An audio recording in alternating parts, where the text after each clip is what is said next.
Filipino for Term 1, Week 7.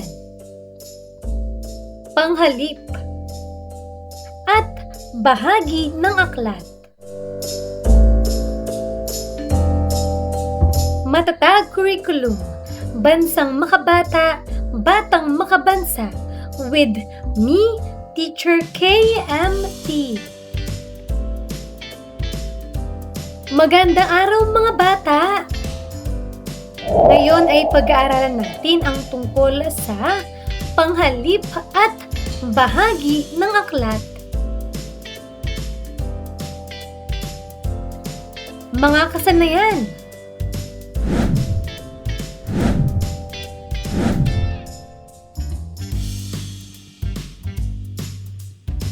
Unang araw. Maikling balik-aral. Alam ko, tukuyin ang mga bahagi ng liham pangkaibigan.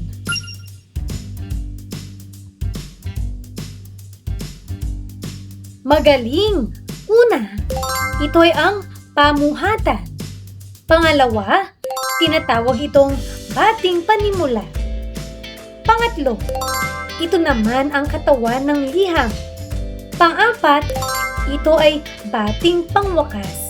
At panglima, ito ay ang lagda.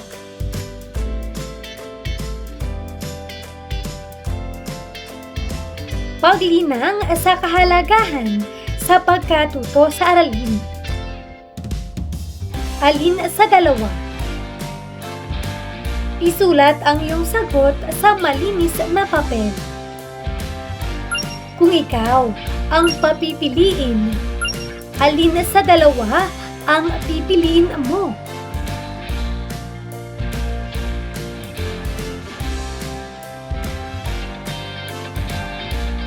Para sa unang katanungan, anong paksa ang maaring mabuo sa mga larawang ibinigay? Ang paksa na maaring mabuo sa mga larawan ay tungkol sa paghahambing ng laptop at libro bilang mga pinagkukunan ng kaalaman. Pangalawa, ano ang nakakalap natin sa paggamit ng libro at internet? Sa paggamit ng libro at internet, nakakalap natin ang iba't ibang impormasyon, kaalaman at balita na makatutulong sa ating pag-aaral. Pangatlo, alin sa dalawa ang ginagamit mong madalas sa pagkuha ng impormasyon? Bakit? Mas madalas kong ginagamit ang laptop sa pagkuha ng impormasyon dahil mas mabilis at mas marami akong mapagkukunan ng datos sa internet. Pang-apat, bakit mahalagang may alam tayo sa mga nangyayari sa ating paligid? Mahalagang may alam tayo sa mga nangyayari sa ating paligid upang maging handa tayo at makagawa ng tamang desisyon. Panglima, paano tayo magkakaroon ng kaalaman sa mga nangyayari sa ating paligid? Magkakaroon tayo ng kaalaman sa mga nangyayari sa ating paligid sa pamamagitan ng pagbabasa ng libro, paggamit ng internet, at pakikinig sa balita. Paghawan ng bokabularyo sa nilalaman ng aralin. Talasalitaan. Tukuyin kung wasto ang nakasulat na pangalan sa bawat hanay. Lagyan ang bawat salita ng check kung tama at X kung mali. Para sa unang hanay, tao. Pinggan, check o X? X. Nurse. Check. Lola. Check. Bulacan. X. Guro. Check. Tarlac. X. Ana. Check. Ikalawang hanay. Bagay. Bote. Check. Bahay. Check. Kumot. Check. Pusa. X. Davao. X. Leo. X. Paso. Check. Ikatlong hanay. Hayop. Bibe. Check. Bangus. Check. Rizal. X. Papel. X. Manok. Check. Kalabaw. Check. Bagyo. X.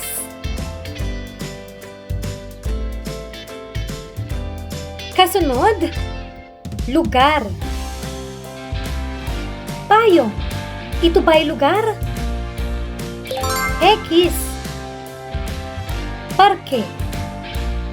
Check. Laguna. Check. Pia. X.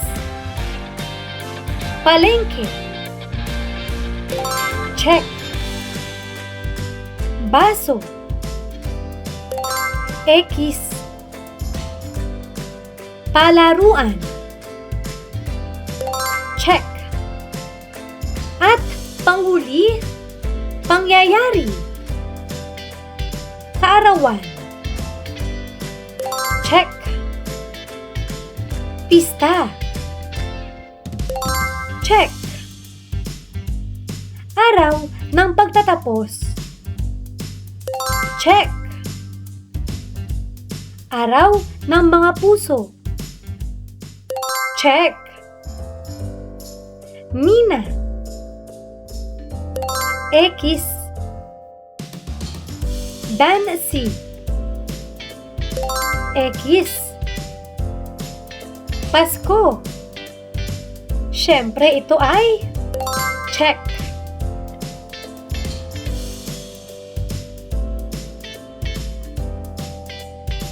Ngayon ay pumili ng isang pangalan sa bawat hanay sa itaas at gamitin ito sa sariling pangungusap. Ikalawang araw. Unang aralin, tekstong impormatibo at panghalip. Pagproseso ng pag-unawa. Basa-unawa. Basahin ang tekstong impormatibo na pinamagatang ilang barangay sa Zamboanga City na lubog sa baha dahil sa LPA. Mga residente inilikas.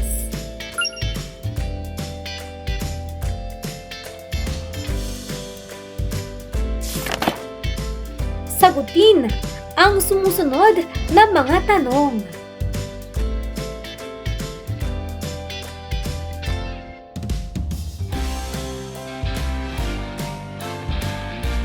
Pinatnubay ang pagsasanay. Pangalan. Alam mo ba kung ano ito? Ang pangalan ay isang salita na tumutukoy sa ngalan ng tao, bagay, hayop, lugar, pangyayari o kaisipan. Sa Filipino, ang pangalan ay maaring konkreto, nahahawakan at nakikita, o di konkreto, hindi nahahawakan ngunit naiisip. Mga halimbawa ng pangalan. Para sa tao, Maria, Juan, guro, doktor. Mga bagay, libro, mesa, bola, telepono. Mga hayop, aso, pusa, ibon, isda. Mga lugar, paaralan, tindahan, parke, Pilipinas. Pangyayari, kasal, piyesta at kaarawan. Kaisipan, pagmamahal, pag-asa at kaligayahan.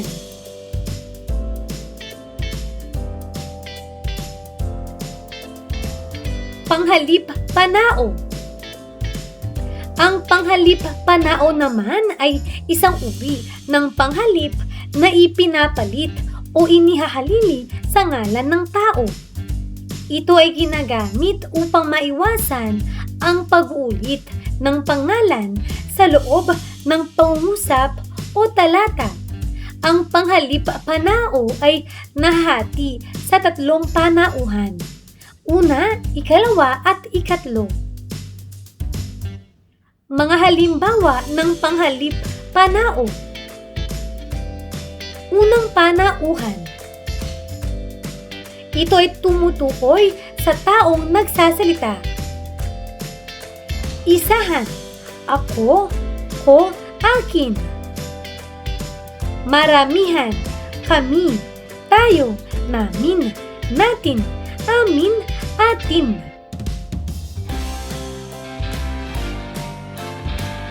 Ikalawang panauhan. Tumutukoy sa taong kinakausap. Para sa isahan, ikaw, ka, mo, iyo. Maramihan, kayo, ninyo, inyo.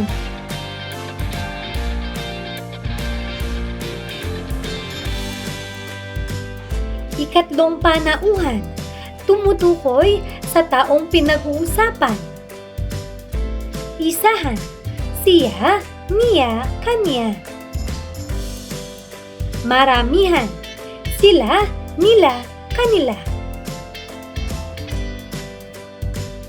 Piliin ang angkop na panghalip panao sa kahon upang mabuo ang diwa ng pangungusap.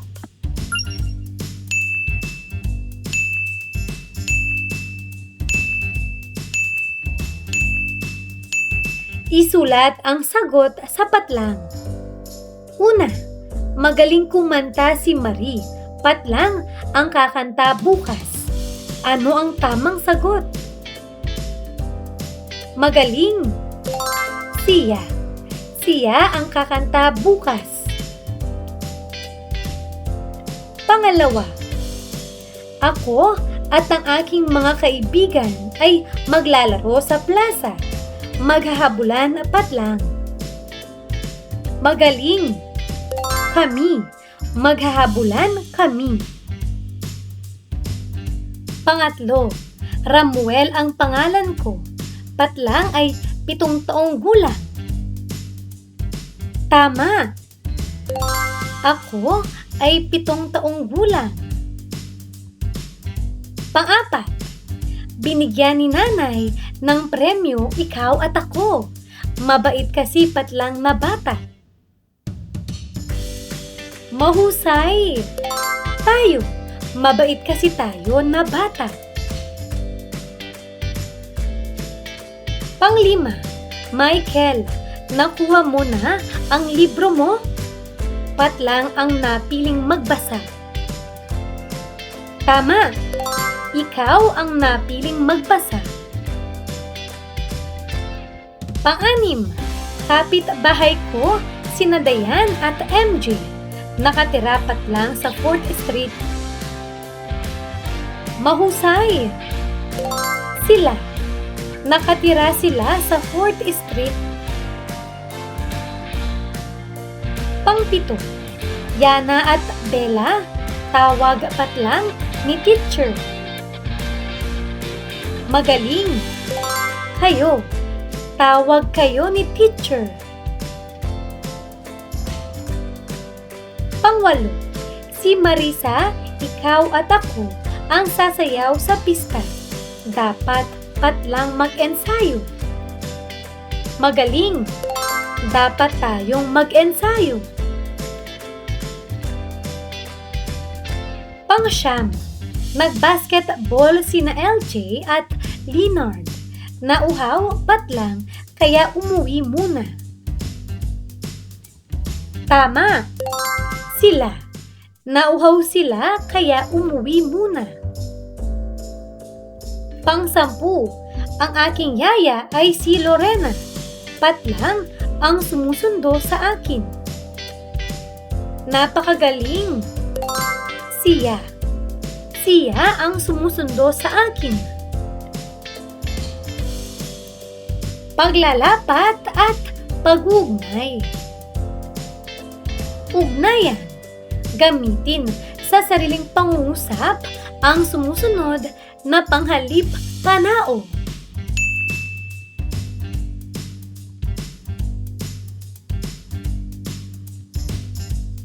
Ikatlong araw.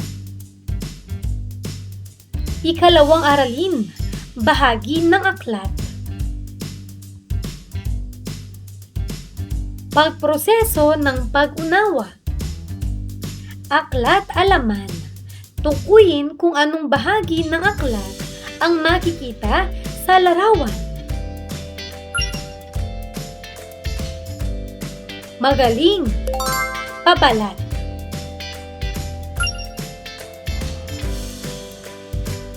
Tama. Pahina ng karapatang-ari.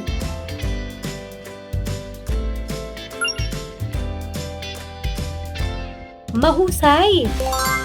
Paunang salita.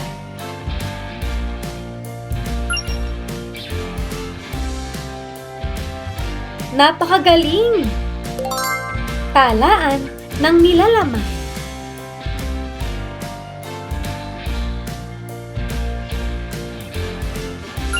Panghuli. Mahusay. Katawan ng aklat. Pinatnubay ang pagsasanay. Aklat-talaan. Tukuyin kung ano ang gamit ng mga bahagi ng aklat. Para sa unang bilang, pabalat. Ano ang gamit ng pabalat? Ito ang panlabas na bahagi ng aklat na naglalaman ng pamagat at disenyo. Pangalawa, pahina ng pamagat. Dito makikita ang pamagat ng aklat.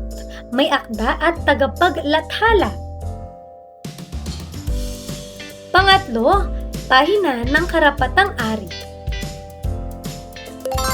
Naglalaman ito ng impormasyon tungkol sa copyright o karapatan sa aklat. Pang-apat, paunang salita. Nagbibigay ito ng panimula o layunin kung bakit isinusulat ang aklat. Pang-lima, talaan ng nilalaman. Ipinapakita nito ang listahan ng mga paksa at pahina ng bawat bahagi. Pang-anim, katawan ng aklat.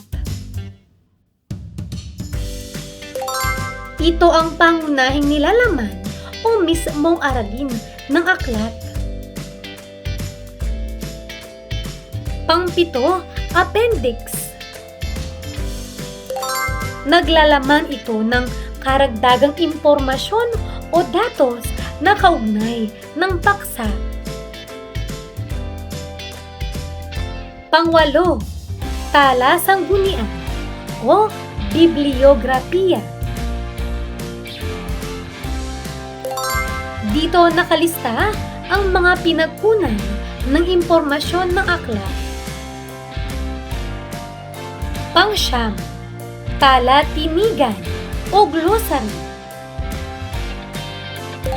Nagbibigay kahulugan sa mahihirap o di pamilyar na salita. Pang-sampu, index.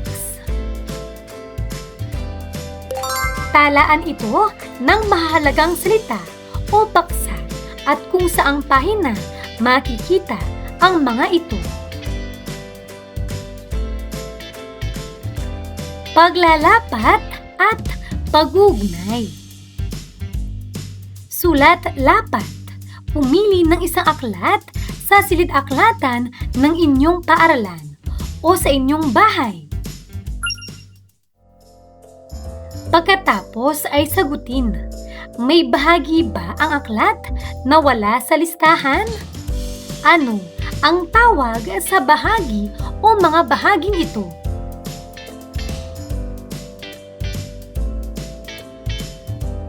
Ika-4 na araw. Pabaong pagkatuto. Aklat ng karunungan. Isulat sa loob ng aklat ang mga mahalagang kaalaman na inyong natutuhan sa aralin. Pagninilay sa pagkatuto. Alam na. Magbigay ng isang halimbawa ng pangalan sa bawat kategorya sa ibaba. Una, tao. Ano ang iyong sagot? Maari ang guro.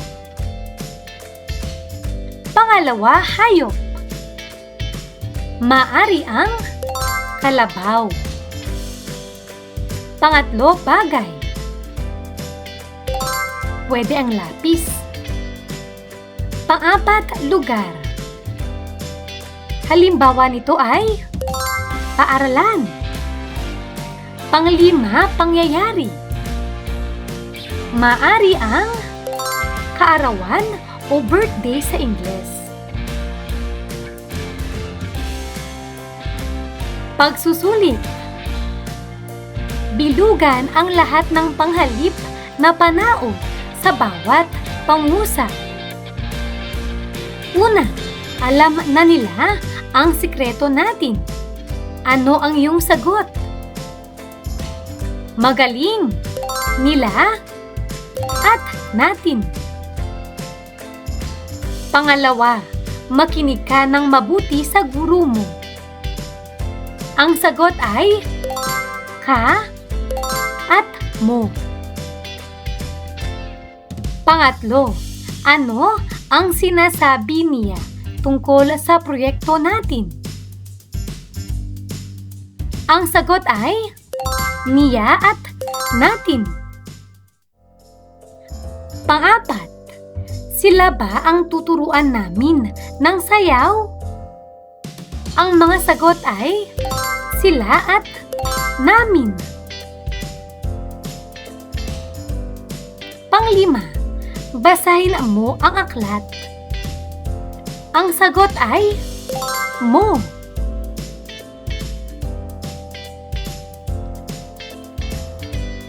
Mahusay mga bata! Ano ang mga natutuhan mo sa araw na ito?